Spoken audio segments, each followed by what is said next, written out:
Magandang araw po sa inyong lahat.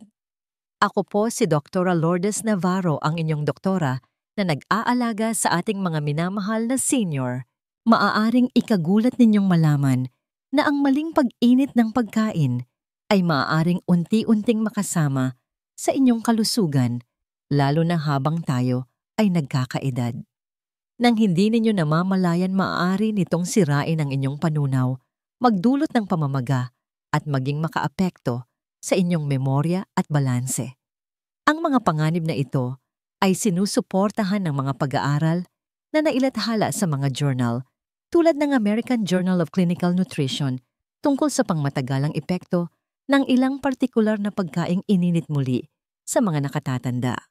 Ang pag-init muli ng tirang pagkain ay tila simpleng gawain, ngunit sa paggawa nito maraming karaniwang pagkain ang nawawalan ng nutrisyon o nagiging mga compound na tahimik na nagpapahirap sa inyong puso, blood sugar, o mga kasukasuan, mga sistemang mahalaga sa pagpapanatili ng inyong lakas at kalayaan. Pagkatapos ng edad na 65, ipapaliwanag sa artikulong ito kung aling mga pagkain ang hindi dapat initing muli ng mga senior at kung alin naman ang mas nagiging masustansya kapag ininit ng tama. At kung sasamahan ninyo ako hanggang sa dulo, sasabihin ko sa inyo ang tungkol sa isang karaniwang pagkain na maaaring unti-unting sumisira sa inyong kalusugan sa bawat subo.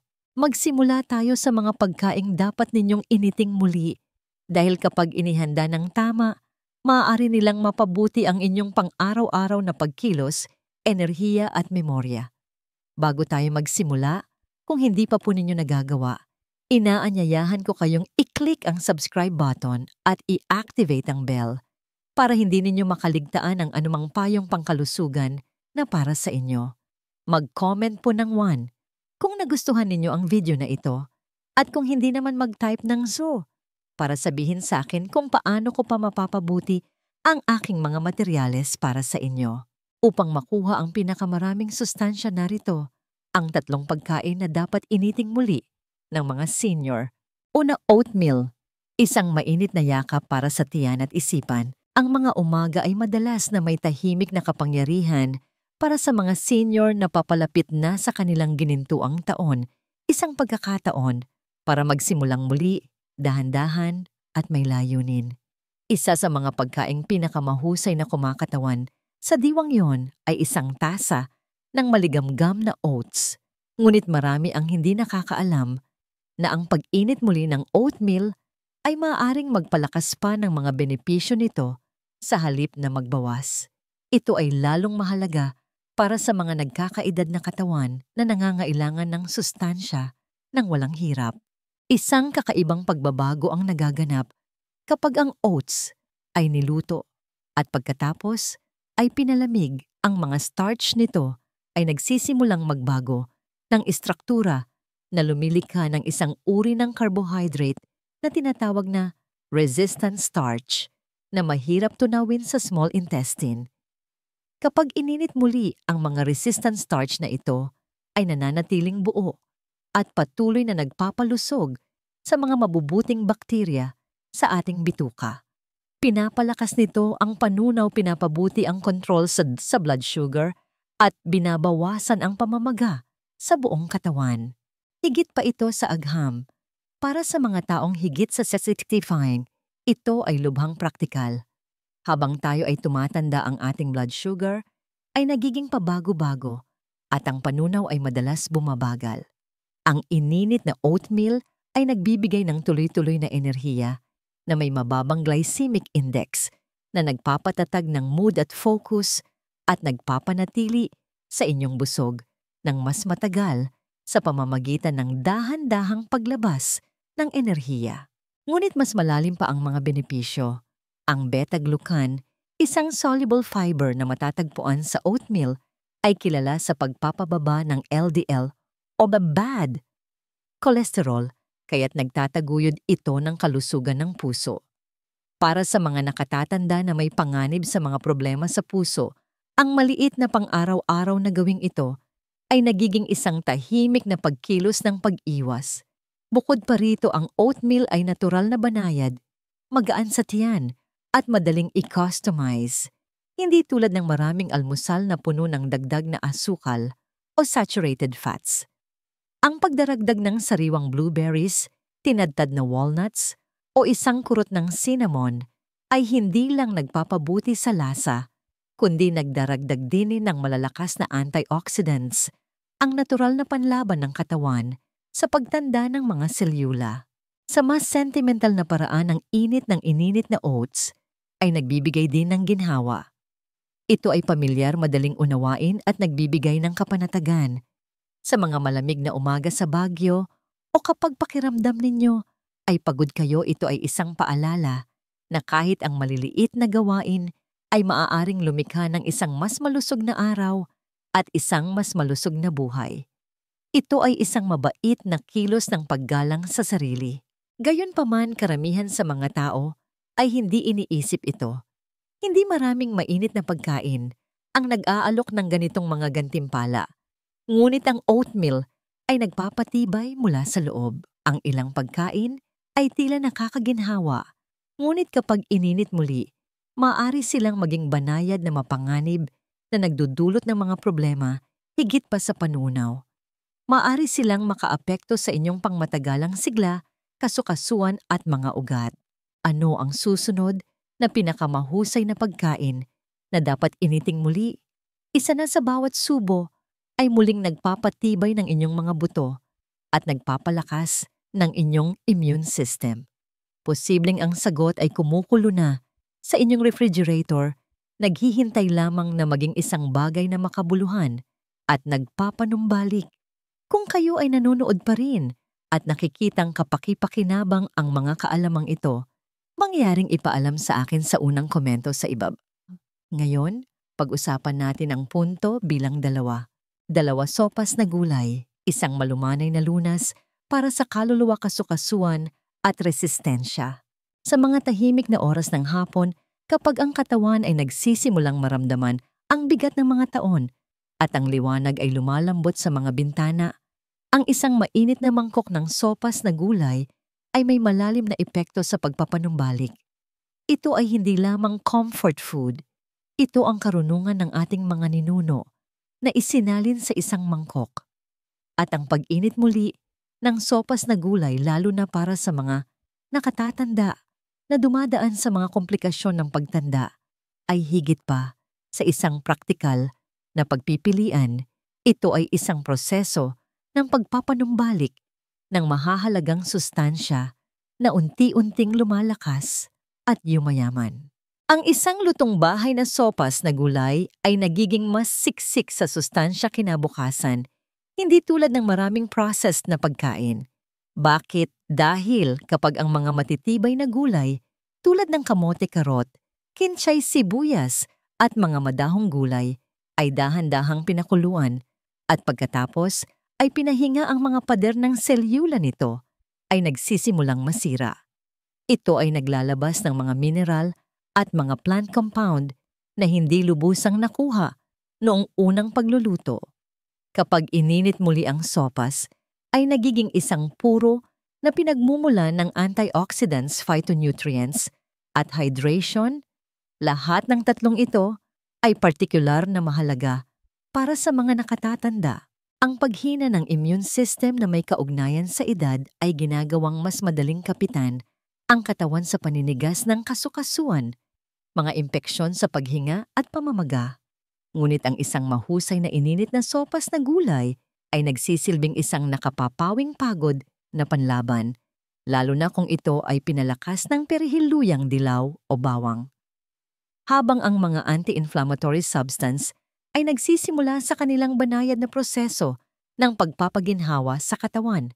Mula sa loob, ang init nito ay nagtataguyod ng sirkulasyon, dahan-dahang nagbubukas ng mga daluyan ng dugo at nagpapaginhawa sa nanlalamig na mga kamay at paa. Para sa mga taong nahihirapang kumain, isang karaniwang problema sa mga nakatatanda, lalo na sa mga araw na ang pagkain ay tila isang abala.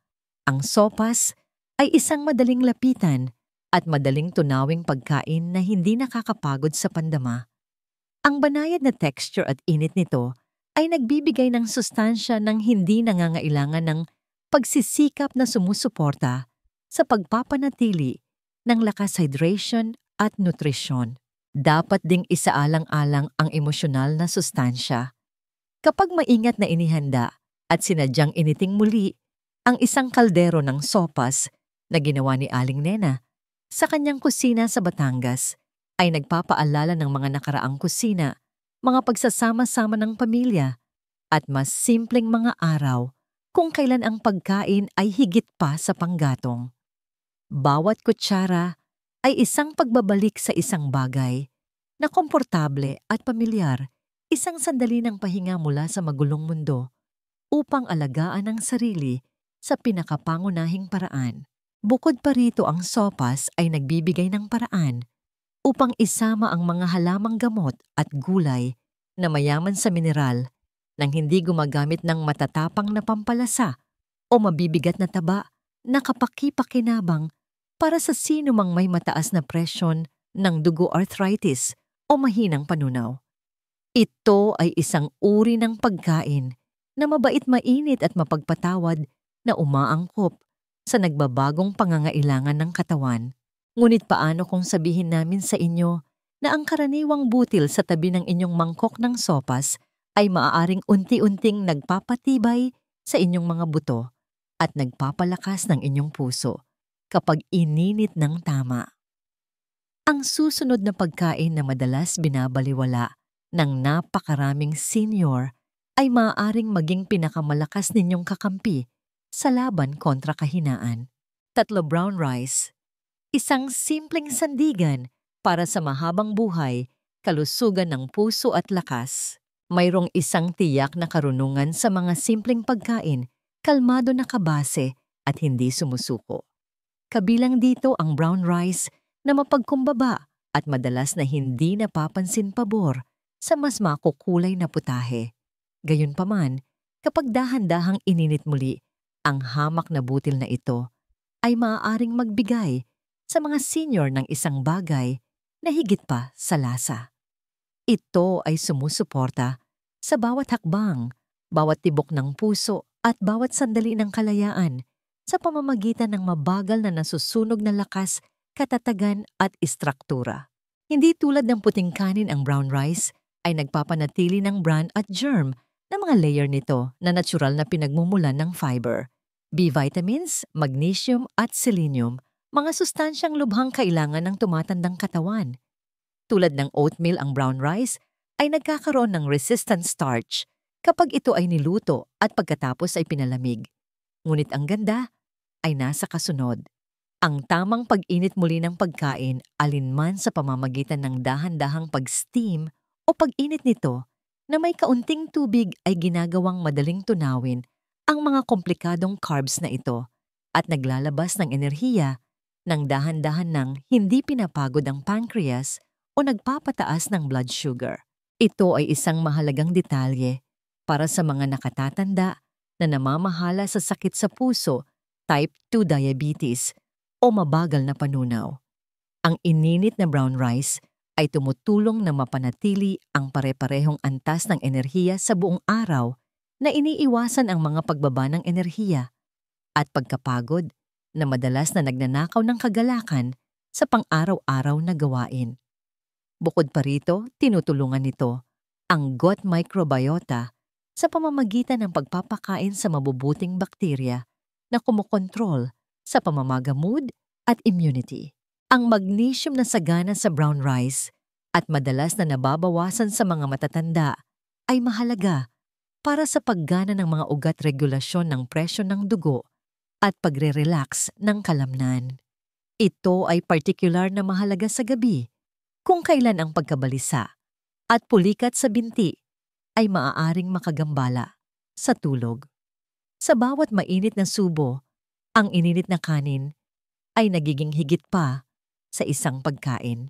Ito ay nagiging isang paraan ng panloob na pagpapatibay, pagpapakalma at pagpapatatag sa tumatandang katawan. At nariyan ang sentimental na halaga ng kanin, ang kaugnayan nito sa ginhawa mga salo-salo ng pamilya at ang amoy ng tahanan.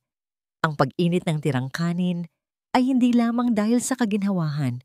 Ito ay isang pagbabalik sa isang nakagawian, isang maliit na kilos ng kabaitan na nagpapaalam sa katawan na ito ay inaalagaan pa rin malakas at lumalago. Ang pinakamagandang bahagi ay ang brown rice ay madaling magkasya sa kusina ng senior. Isama ito sa lentils malalambot na gulay o isang patak ng olive oil para sa isang masustansya madaling tunawin at lubos na kasiya siyang pagkain. Ito ay nagiging isang maaasahan at madaling iakmang pangunahing pagkain para sa mga nahihirapan sa komplikadong paghahanda ng pagkain na nagsisilbing isang literal at metaporikal na pundasyon para sa malusog na pagtanda. Habang ang brown rice ay unti-unting nagpapalakas ng ating enerhiya, hindi lahat ng ininit na pagkain ay may parehong epekto. Sa katunayan, ang ilang mga paboritong pagkain ay maaaring maglantad ng panganib sa mismong mga organo na dati nilang pinapaginhawa. Paano kung ang putaheng i-microwave mo sa susunod ay tahimik na sumisira sa iyong mga ugat puso at posibleng memorya? Ang malalaman mo ay maaaring permanenteng baguhin ang iyong pananaw sa mga tirang pagkain. Narito ang 3 pagkain na hindi dapat initin muli ng mga senior. Isalutong kabut. Ang nakatagong panganib sa ilalim ng ibabaw.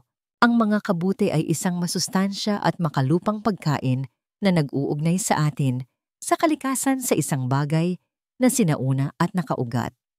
Dahil mababa sa taba, mataas sa antioxidants at magaan sa tiyan, kapag sariwang luto ang mga kabute, ay tila isang malusog na pagpipilian para sa maraming senior. Gayunpaman, mayroong isang hindi gaanong kilalang katotohanan na nakatago sa ilalim ng kanilang malambot na texture. Ang pag-init muli ng lutong kabute ay maaaring tahimik na sumira sa isang malusog na hapunan, lalo na habang ang katawan ay nagiging mas maselan sa pagtanda. Ang mga komplikadong protina at amino acid na matatagpuan sa mga kabute ay kapaki-pakinabang kapag sariwa, ngunit sensitibo rin at madaling magbago kapag nainitan. Sa unang pagluluto ng mga kabute, ang mga protinang ito ay nagbabago ng istruktura na nagpapadali sa panunaw. Gayunpaman, kapag pinalamig at pagkatapos ay ininit muli, ang parehong mga protina ay maaaring sumailalim sa isang pangalawang pagbabago na nagiging mga sangkap na hindi na kayang hawakan ng maayos ng katawan.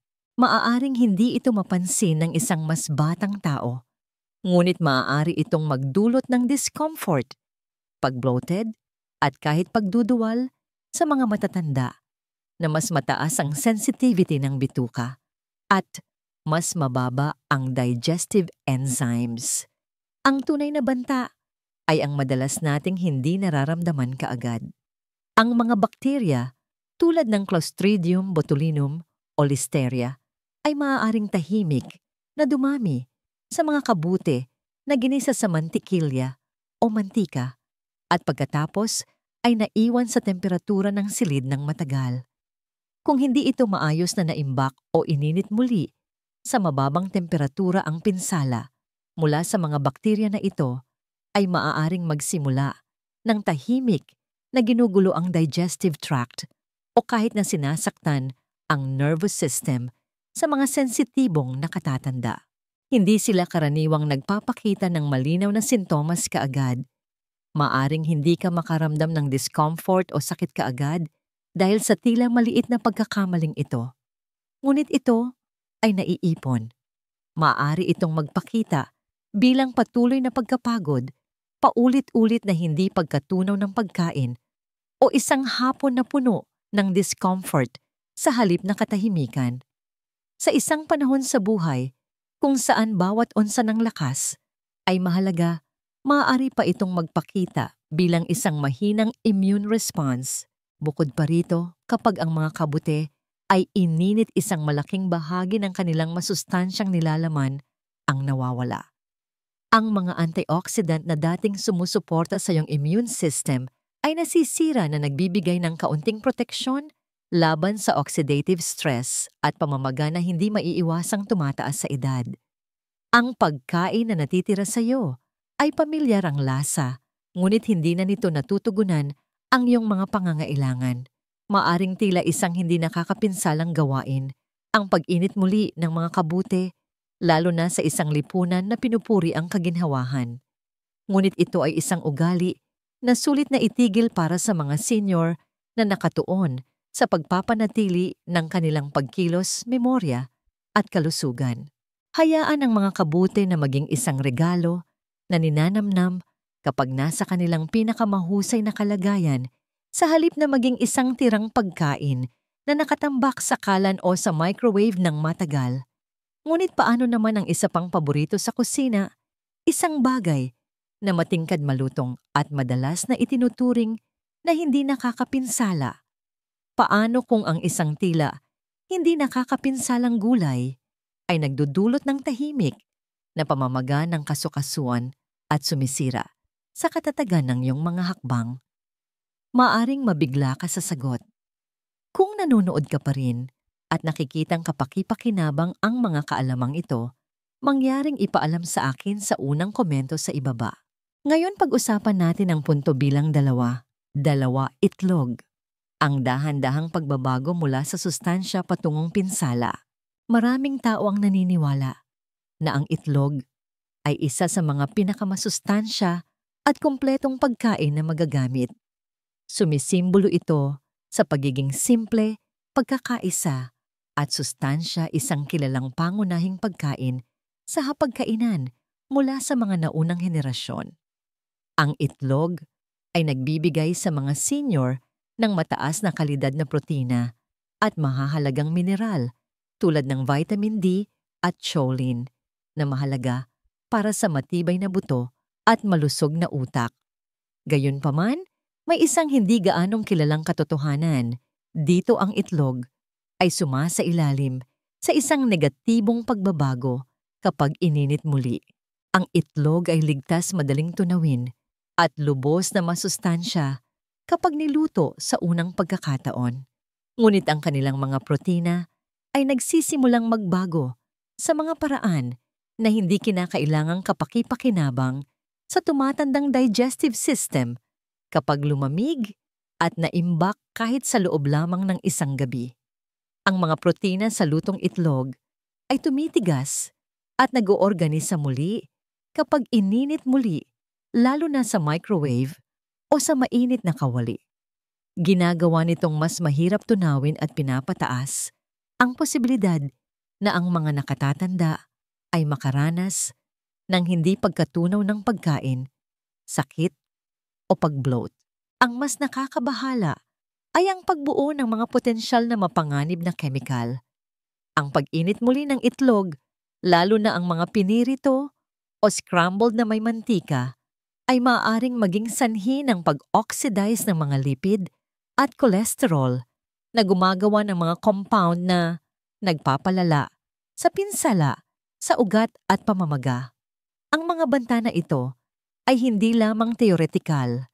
Ito ay mga katotohanang biolohikal, lalo na para sa mga nakatatanda na nakikipaglaban na sa sakit sa puso, mataas na presyon ng dugo o labis na kolesterol. Hindi mo palaging agad nababayaran ang halaga. Maaring ito ay isang mabigat na tiyan na nananatili sa buong araw, isang kabagalan na nagpapabagal sa iyong paggalaw o isang ulap na nagpapahirap sa iyong pag-iisip. Ang bigat ay naiipon sa paglipas ng panahon, tumataas na kolesterol, mababang antas ng pamamaga at isang mahinang digestive system ay lahat ng tahimik na kahihinatnan ng mabuting intensyon na ugali ng pag-init muli ng itlog mula sa nakaraang araw. Ito ay isang maliit, tila hindi nakakapinsalang gawain, ngunit ang pag-init ng itlog ay isang hindi kinakailangang pasanin para sa isang katawan na nararapat sa kahinahunan. Ang mga sustansya na dating nilayon upang palakasin ang iyong mga kalamnan at protektahan ang iyong utak ay maaaring sa halip ay gumana laban sa iyo kung ito ay tratuhin ng walang ingat pagkatapos maluto. May mga mas ligtas na paraan para matamasa ang itlog. Kainin ang mga ito habang sariwa pa maayos na inihanda. Kapag kinain ka agad, pagkatapos malaga o ma-poach, nagbibigay sila ng kamanghamanghang mga benepisyo sa kalusugan. Ngunit labanan ang tukso na ipagpaliban ang pagkain nito. Ang tila kaginhawahan ay maaaring tahimik na sumira sa iyong sigla. Gayunpaman, may iba pang mga comfort food na may hindi inaasahang kahihinatnan bukod sa itlog. Isa pang item na marahil ang pinakasikat sa mga tahanan ay mas mapanganib na initin muli. Maaring parang isang lumang yakap malambot, mainit at pamilyar. Ngunit sa ilalim ng gininto ang balat nito ay isang metabolic na bitag na maaring makasira sa kalinawan ng isip, magpabagal sa puso at magpahina sa iyong mga binti. Bago ka kumuha ng isa pang kagat, gugustuhin mong malaman ang katotohanan. 3 puting patatas, ang ginhawang tahimik na nagtataksil. Ang puting patatas ay nagbabalik ng masasayang alaala para sa maraming senior mga handaan sa pista, mga pagtitipon sa katapusan ng linggo at mga hapunan ng pamilya kung saan ang mashed potatoes ay buong pagmamahal na inihahain sa bahay ni Lola Pacing sa Pampanga. Ang mga ito ay komportable kilala at malalim na nakaugnay sa kulturang Pilipino. Gayunpaman, ang pag-init muli ng puting patatas ay maaaring gawing isang tahimik na panganib, ang isang paboritong comfort food para sa mga nakatatanda, lalo na sa mga sumusubok na protektahan ang kanilang puso, sirkulasyon at balanse. Ang sariwang lutong puting patatas ay meron ng mataas na glycemic index. Ibig sabihin, mabilis itong nagiging asukal na nagreresulta sa biglaang pagtaas ng antas ng blood sugar. Ngunit ang istruktura ng starch nito ay nagbabago kapag ito ay niluto, pinalamig at pagkatapos ay ininit muli, lalo na sa mantikilya, mantika o cream. Ang pagbabagong ito ay maaaring magpalala ng insulin resistance at magdulot ng mga reaksyon ng pamamaga na nakakaapekto sa mga daluyan ng dugo, mga ugat at maging sa utak. Ang mga senior ay particular na nasa panganib dahil ang pagtanda ay natural na nagpapababa sa sensitivity ng katawan sa mga pagbabago sa blood sugar. Bukod sa pag-ambag sa talamak na pamamaga na iniuugnay sa lahat mula sa paninigas ng kasukasuan hanggang sa pagkawala ng kognitibo, ang ininit na patatas ay maaaring magresulta sa pagkapagod pagkatapos kumain at pangingilig sa mga binti at paa. Maraming senior din ang nag-iinit ng mga pagkaing may patatas sa mga lalagyang plastik nang hindi alam na ang mataas na init ay maaaring maglabas ng mga mapanganib na chemical tulad ng bisphenol A, B pa sa pagkain, mga sangkap na kilala sa pag-istorbo sa balanse ng hormone at kalusugan ng puso. Ang resulta, maaring isang tila hindi nakakapinsalang plato ng tirang pagkain ay nagdudulot ng mas maraming pinsala kaysa sa kabutihan. Nagbabayad ka ng maliit ngunit makabuluhang halaga. Pagkatapos ng tanghalian, maaaring mas makaramdam ka ng pagod, hindi namamalayan na ang ininit na patatas ang dahilan ng iyong pagbaba ng enerhiya. Maaari kang makaranas ng mas matinding pangingilig sa iyong mga paa o paninigas sa iyong mga tuhod at isisi ito sa pagtanda nang hindi kinikilala ang tunay na sanhi sa iyong plato. Ang maliliit na pang-araw-araw na sandaling ito ay nag-iipon sa paglipas ng panahon, nabawasang kontrol sa kalamnan, tumaas na presyo ng dugo, mahinang sirkulasyon at isang naantalang paggaling mula sa sakit o pinsala. Ang mas nakakalungkot pa ay ang puting patatas ay nagbibigay ng napakakaunting proteksyon. Wala silang mga antioxidant na maaaring kontrahin ang kanilang mga epekto, hindi tulad ng kamote o iba pang makukulay na lamang ugat. Oo, pinupuno nila ang tiyan, ngunit hindi nila pinalalakas ang katawan. Pinapayapa nila ang dila habang tahimik na pinapahirapan ng sistema na dapat protektahan ng mga nakatatanda. Ang tradisyon at init ay magagandang bagay, ngunit habang tumatanda tayo, kailangan nating matutong makilala ang pagkakaiba sa pagitan ng kaligtasan sa pagkain at emosyonal na kaginhawahan. Gumawa ng isang may kaalamang desisyon. Hayaan ang patatas na maging bahagi ng iyong kasaysayan sa halip na sa iyong kasalukuyang paggaling. Ang mas malaking katotohanan na hindi lahat ng nasa refrigerator ay nararapat sa pangalawang pagkakataon ay nagiging malinaw na ngayon habang isinasaalang-alang natin ang mga banayad na banta na ito na nakatago sa ating mga tirang pagkain. Kaya paano makakagawa ng mas mahusay na mga pagpipilian sa pagkain ng mga senior upang mabawi ang kanilang mga pagkain, enerhiya at kalayaan? Ang solusyon ay nagsisimula sa maliliit mapagmahal na pagkilos tungo sa kamalayan sa halip na takot. Isang mahalagang aral. Ang bawat pagkain ay isang desisyon, isang subo. Sa bawat pagkakataon, igalang ang iyong kalusugan. Habang tumatanda tayo, ang mga desisyon na ginagawa natin sa hapagkainan ay nagiging mas mahalaga.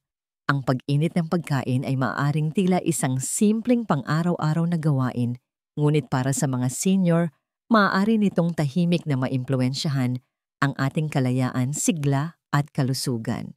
Ang pag-unawa kung aling mga pagkain ang hindi dapat initing muli at kung alin kapag ininit ng tama ay maaaring magtaguyod ng iyong kalusugan ay higit pa sa simpleng gabay sa pandieta. Ito ay isang paraan ng paggalang sa sarili. Sa katotohanan, ang malusog na pagtanda ay hindi nangangailangan ng malalaki at marahas na pagbabago. Ito ay nagmumula sa maliliit pang araw-araw na pagpili, tulad ng kung paano natin tinatrato ang ating mga tirang pagkain, kung paano natin iginagalang ang ating digestive system, at kung paano natin pinoprotektahan ang kalusugan ng ating puso, utak, at mga binti sa bawat pagkain. Ang pag-init muli ng mga masusustansyang pagkain tulad ng brown rice, mainit na lugaw, o masaganang sopas ay hindi lamang nagbibigay kasiyahan sa iyong gutom. Ipinapaalam nito sa iyong katawan na nagmamalasakit ka pa rin at pinapahalagahan ang buhay. Bukod pa rito, mas napapalapit ka sa kalayaan kapag isinusuko mo ang masamang gawi tulad ng pag-init muli ng puting patatas, itlog o kabute, kalayaan mula sa pagkapagod, discomfort at maiiwasang mga problema sa kalusugan na madalas na nagnanakaw ng kagalakan sa mga huling taon. Ang kaginhawahan ay maaaring may bahagyang ngunit pangmatagalang halaga. Ngunit ang kamalayan ay may mas malaking benepisyo, mas malakas na mga hakbang, mas mahusay na panunaw, mas malinaw na pag-iisip at marahil ang pinakamahalaga, isang pakiramdam ng controls sa iyong sariling kalusugan, anuman ang edad. Kaya tandaan na hindi lahat ng nasa iyong plato ay nararapat sa pangalawang pagkakataon. Kapag binuksan mo ang iyong refrigerator bukas, piliin ang mga bagay na sadyang magpapalusog sa iyo, initing muli, at ipagdiwang ang yugtong ito ng buhay na may tahimik na kapangyarihan na nagmumula sa kaalaman sa halip na sa kapritsyo. Dahil sa huli, bawat mainit na pagkain ay higit pa sa isang comfort food. Ito ay isang desisyon upang protektahan ang iyong hinaharap, isang kagat sa bawat pagkakataon. Ang layunin ng mga araling ito ay hikayatin kayong mamuhay ng lubos at tunay.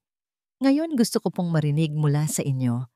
Pag-isipan sandali at ibahagi sa komento ang isang bagay na natutunan ninyo na nais ninyong gamitin sa inyong sariling buhay. Sa landas na ito ng pagtanggap sa mga katotohanan ito, tulungan natin ang isa't isa. Kung nagustuhan ninyo ang video na ito, mangyaring mag-iwan ng komento na may numerong 1.